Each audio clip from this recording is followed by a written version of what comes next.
How are we doing, guys? Welcome to the preview and the predicted lineup. Ipswich against Arsenal. We are back in Premier League action. And it's another one of those ones. How on earth do you follow on from the euphoria and, the emotions and the excitement and everything else of Wednesday and winning in the Bernabeu and, getting through to the Champions League semi-final and everything else. And we've got to go about our business at the end of the day. We've got to just keep on winning, guarantee that there's Champions League football next season, shall we say. It's just so difficult because, the league's done. We already know that. We don't need to keep addressing that and, mentioning it. And it's just about finishing, the season strongly in the Premier League, and you're kind of letting clubs creep up behind us with those draws recently. The Brentford game and the Everton game. And, at the time of recording, Newcastle were actually losing against Aston Villa. Man City won. Nottingham Forest, they do play on Monday. And they got the chance of going back to third. But they're the ones that are dropping at the moment and going into fifth. And we've just kind of got to take care of business. But it's also a bit of a strange one as well, because the previous Premier League games we had, obviously on the horizon, the Real Madrid games and everything else and whatnot. And so it was, you're kind of looking and going, right, don't take the risk of an injury because we've got that in a couple of days. But how this PSG game, falls is actually very favourable to us. And we've got 2 Premier League games before we play PSG in the first leg. We've obviously got this one, and then we've got a midweek game. We don't actually have a game next weekend. So we actually get a full week's rest before we play PSG. So unlike the previous ones, I don't think we need to make a huge amount of changes. I think that's the best way of describing it. And we've kind of got to keep people ticking over, and we've kind of got to manage players as best we can. We're also limited in that because of the availability of some players. It's one of those. It's kind of, you can't wrap everybody in cotton wool, and you do have to play and kind of get that intensity still there. And, like I said, we've got this game, then we've got a midweek game, and we've got a good week's rest before we play PSG. So I think it's quite favourable, shall we say. Listen, it's one of those games we're just going to have to win. Ipswich are all but down. It's not mathematically confirmed yet, but it's just a matter of time, isn't it, really? Can be a bit of a difficult place to go at times, at certain moments in matches. Small little stadium. Players are very close to the fans on the side of the pitch, which I love. It's very old school.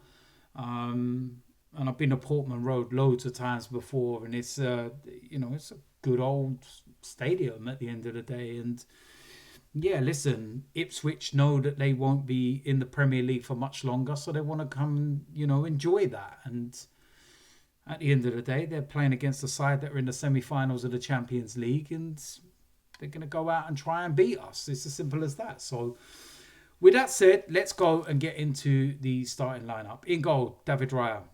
I think it's very evident that even when you've got opportunities to rest him, he isn't. So I can't see it happening. Right back. You're going to get where I'm going in a minute, but I will play Jurrien Timber. Now, he is one of the players I was looking at and thinking, do we rest him? Do we not? He's had some rest because he came out of the league games before we played Madrid, and I'm going to start him for this game. And the reason for that is because right centre back, I'm going to bring Ben White in for William Saliba. Now, William Saliba is one of the players that's had no rest. None. So this for me would be the opportunity to give him a rest. It may be a case of after 60 minutes we bring him in and Ben White moves over to right back and Timber comes off. I don't know how it might be rotated. Partey could drop in there, or I don't know. But that's what I would go, with to start. Yeah, I think the Jorginho ones messed it up a little bit with him being injured, because I'd probably just put Partey there and Ben White at, right centre back and bring out Timber and Saliba. But listen, we've got to do what we got to do. Left centre back, Kiwior, haven't got an issue with that. Hasn't played a lot of football, so it's absolutely fine in that sense. And listen, he's been absolutely superb in the games against Real Madrid and everything else. We were all panicking, all worrying with Gabriel missing. Kiwior's been the better of the two with Saliba. Like, it's mad, isn't it? So yeah, that's what I'll go with. Left back, Kieran Tierney. A very, very straightforward one for me. In front of the back four, I'm going to go with Thomas Partey. Reasoning behind this is that he is suspended for the first leg against PSG. So there is no need to rest him in this game and the midweek game because he can't play against PSG. So it's that simple. On the right-hand side, Bukayo Saka, I would start him. I will play him. And it's that simple. In the position next to him, kind of that number 10, I'm going to go with Nwaneri. Take Odegaard out of the side. Odegaard had a lot of criticism thrown at him on Wednesday. Rightfully so, I think, in certain aspects. First half, some very sloppy play in particular. But I've watched the game again. And, I like watching games again when you're not, in the middle of it all and the emotions of running high and you kind of see things that you might miss. But I thought in the second half he was really good, Odegaard. But yeah, for this one, comes out the side. Nwaneri comes in. Next to him, Zinchenko, again, a straightforward one. On the left-hand side, I'm going to go with Sterling. Bring Martinelli out of the side. Martinelli, last league game, played all of it against Brentford, played all of it against Real Madrid, worked his absolute nuts off. And yeah, listen, he would be a player that gets a rest for me. Sterling, let's use him while he's still here. And then up front, it'll go with Trossard instead of Marino.